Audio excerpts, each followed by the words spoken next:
Aproveitando que o senhor falou sobre segurança pública, o senhor citou o fato de incluir, enquadrar organizações criminosas como grupos terroristas, né? Tem essa discussão de os Estados Unidos talvez fazer isso e existem algumas discussões no meio jurídico que isso poderia causar alguma interferência aqui. E também dentro do PL que foi discutido antifacção, tinha essa medida incluída, mas ela foi retirada. Você, como pré-candidato, se eleito, você vai defender que os grupos terroristas, as organizações criminosas sejam considerados grupos terroristas no Brasil?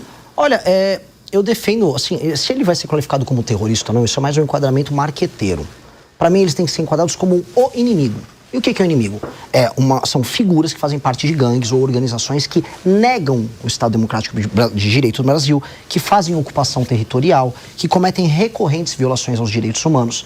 Essas organizações que se parecem muito com organizações terroristas, elas têm que ter esse reconhecimento especial por parte do Estado brasileiro, porque o Estado brasileiro tem que enfrentá-las de uma maneira diferente. Eu não posso chegar para o cara que é o ladrão de galinha e dar a ele o mesmo tipo de tratamento que eu vou dar para um membro que está com um fuzil do Comando Vermelho ocupando uma favela. Ou um prefeito na cidade de Santa Quitéria, no Ceará, que faz basicamente um acordo com o Comando Vermelho e impede as pessoas de votarem em candidatos adversários, senão o Comando Vermelho bate na porta da casa dessa pessoa. O enquadramento jurídico para eles é diferente. Essas pessoas negam o Estado Democrático de Direito no Brasil. Se os Estados Unidos gostam ou não gostam disso, isso é problema dos Estados Unidos. Até porque esse interesse deles sobre isso é bem recente. E se os Estados Unidos quiserem ser parceiros da América Latina no enfrentamento ao crime organizado, dependendo da parceria, pode ser bem-vindo. Eu acho que o Brasil tem que retomar o próprio território, ou seja, retomar as pessoas que estão sob o comando do crime organizado e depois, reorganizando as próprias forças armadas e reorganizando as próprias contas públicas, se tornar uma força pacificadora da região. E, inclusive, impedir que os Estados Unidos façam isso. Quem tem que ser o grande líder político, quem tem que ser o macho alfa aqui da América do Sul, é o Brasil. E esse é um papel nosso. A gente está permitindo, inclusive, que os Estados Unidos façam isso, o que pra gente é humilhante. Vou falar um pouco de segurança pública. Eu vejo nas suas propostas um certo radicalismo, vamos dizer assim, no sentido de aumentar a repressão policial, né? Aquelas frases como eu vou matar se você não se render. Eu vejo também uma política de encarceramento maior, que, de certa medida, hoje a gente vive um cenário de guerra, né? Acho que morre mais pessoa aqui se bobear do que no Irã. Então, na Ucrânia, com certeza. Então, a gente até entende esse radicalismo. Agora, para além disso, existe uma outra questão que é a preventiva, porque o Brasil não tem hoje um efetivo policial, principalmente pelos estados, para dar conta de toda essa criminalidade. E a gente sabe que a criminalidade graça, reina, ela germina quando o Estado não se faz presente. A gente vê várias operações ali no Rio de Janeiro, com repressão dura, a polícia sai de lá, o crime volta em pouco tempo. Por quê? Porque não há ocupação ali dos espaços, né? E aí entra num ponto, diz que tem um ditado alemão que fala que o diabo mora nos detalhes, entra num ponto que é o seguinte: será que não é hora de reforçar mais as guardas municipais? Elas têm inteligência, têm câmeras, estão interligadas a serviços públicos, como hospitais, por exemplo, onde os bandidos chegam lá. Muitos municípios têm mais guarda municipal do que policial. Tem mais equipamento, mais viatura. Se olhar aqui na Grande São Paulo, você vai ver que os municípios ao redor têm mais efetivo que a própria Polícia Militar. Então, para além das suas ideias que a gente conhece, eu quero que você fale um pouco sobre a municipalização ou não da segurança pública, se você concorda ou não com esse ponto. Primeiro eu vou chegar na premissa. Eu não acho que o meu discurso seja radical. Eu estou falando de implementar na parte, vamos dizer, de penas, né, em termos de direito penal e também na lei de execução penal, coisas que países calmos e tranquilos de primeiro mundo fazem. E também vou concordar com você que é uma guerra e nessa guerra a gente está perdendo. A municipalização, o uso das guardas civis, vamos falar, o uso de câmeras e sistemas como a gente tem o Smart Sampa aqui em São Paulo, eu visitei uma versão dele em Pouso Alegre, sensacional, ajudam demais. Mas isso, se não for acompanhado paralelamente nas mudanças nas leis penais, nas leis de execução penal, com institutos de progressão de pena, maluquices, ou mesmo um juiz de garantia que dá uma canetada e não deixa o cara ser preso, faz com que o policial pegue o bandido vai, é detido e volta a cometer o crime logo em seguida. Então, a mudança das leis penais, elas não são radicais. Elas são apenas a constatação de uma realidade, que hoje, mesmo quando a gente tem a tecnologia, a gente não tem um sistema de incentivo bacana que faça o bandido ter medo de ser preso. O bandido hoje, ele sequer tem medo de ser pego. quanto mais de ficar muito tempo na cadeia. E quando chega na cadeia, ele ainda tem uma espécie de um seguro de vida, que é o seguro de ser um faccionado, em que ele está protegido lá dentro. Todas essas etapas da atividade econômica delituosa do bandido, elas têm que ser destruídas, que é o que a gente está propondo. A gente tem que destruir a facção dele, tem que destruir o domínio que essa facção tem dentro do presídio, a gente tem que destruir as leis fáceis, que permite que o cara faça um cálculo. Se eu for pego roubando o celular, não vai acontecer nada. Se eu usar um menor de idade, então, tá mais tranquilo. Toda essa lógica tem que ser desmontada. O uso do aparato municipal, óbvio que é muito bem-vindo. Adoro a ideia. Mas eu vou colocar uma pequena ressalva de ordem prática. A maior parte dos municípios no Brasil são pouco ou nada sustentáveis do ponto de vista econômico-financeiro. Eles acabam dependendo de cidades polos, que inclusive fazem esses sistemas de monitoramento, para poder garantir, vamos dizer, um funcionamento legal. E é assim que o Comando Vermelho atua. Ele vê cidades no Nordeste pequenas que não têm capacidade de ter uma estrutura municipal de segurança funcional e eles simplesmente tomam essas cidades. A tomativa que o Comando Vermelho e outras facções fazem em cidades pequenas no Nordeste se baseia na incapacidade econômica dessas cidades se sustentarem. Por isso que a destruição da facção em si, do plano de expansão, é um plano que tem que vir do governo federal.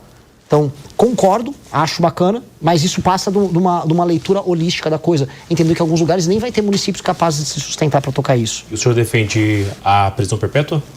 Defendo a prisão perpétua. Eu defendo que a gente deva abrir discussão para pessoas que cometem crimes hediondos até da pena de morte no Brasil, mesmo sendo cláusula pétrea. Entendo que eu não terei força, até aquelas batalhas que você sabe que você pode ganhar. Não acho que eu terei força até o final do meu primeiro mandato de alterar a Constituição de maneira tão profunda. Mas discussão sobre aumentos muito relevantes de pena tem que ser feita. Porque hoje um bandido se sente muito seguro cometer os crimes que ele comete. De forma geral, ou para algum líder de facção, líder de algum segmento, ou para todos que cometerem esses crimes dentro faccionado, um líder de uma facção, na minha visão, ele tem que ter prisão perpétua e nunca mais sair, porque ele é um perigo para a sociedade. Existe um perigo, claro, só da existência dele, do convívio social dele.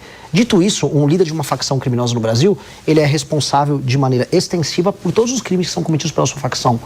Portanto, esse cara, na ficha dele, o que direto ou indiretamente não passou de pedidos de assassinato, assaltos a uma armada, roubos, estupros, ocupações territoriais. Então, essa pessoa não pode ser reintegrada à sociedade, nem haver qualquer discussão sobre tentativa de recuperação. Esse cara é um inimigo do Estado brasileiro. A destruição dele, ela tem que ser celebrada.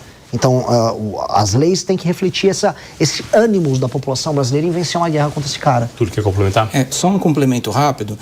Eu, como o Acácio, sabemos que esse tipo de proposta, quando mexe em cláusula pétrea, não pode ser feito nem por emenda constitucional. Sim. Eu não estou dizendo que eu sou contra ou a favor da pena de morte, mas eu digo que para isso é preciso refundar, é preciso de uma nova Constituição, é preciso de um processo revolucionário mais profundo para implementar essas ideias. Você está disposto a levar adiante uma ideia dessa envergadura, de reformular por inteiro, nós temos uma nova Constituição, porque muito das suas ideias vai passar inevitavelmente por isso. As ideias todas que eu trouxe aqui, tirando a parte da pena de morte, essa discussão que é importante, todas elas podem ser alteradas por PEC ou projeto de lei normal.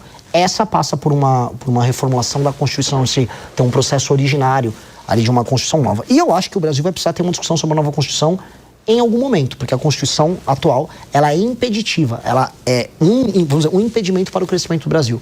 É uma Constituição que foi construída num contexto diferente, que via um tipo de Brasil adaptado a um mundo diferente. Aquele mundo ao qual a Constituição foi construída caiu, ele não existe mais. O Brasil se tornou caro antes de ficar rico. E aí, hoje, a gente não consegue encarar problemas óbvios. Por exemplo, para fazer qualquer reforma econômica no Brasil, você tem que ter uma PEC, uma alteração à Constituição. Qualquer tema é constitucionalizado. E aí você tem como consequência disso um STF hiperpoderoso, porque se tudo é matéria constitucional e o Tribunal Constitucional é STF, o STF manda em tudo. E aí, é verdade. Então, a gente vai precisar ter essa discussão.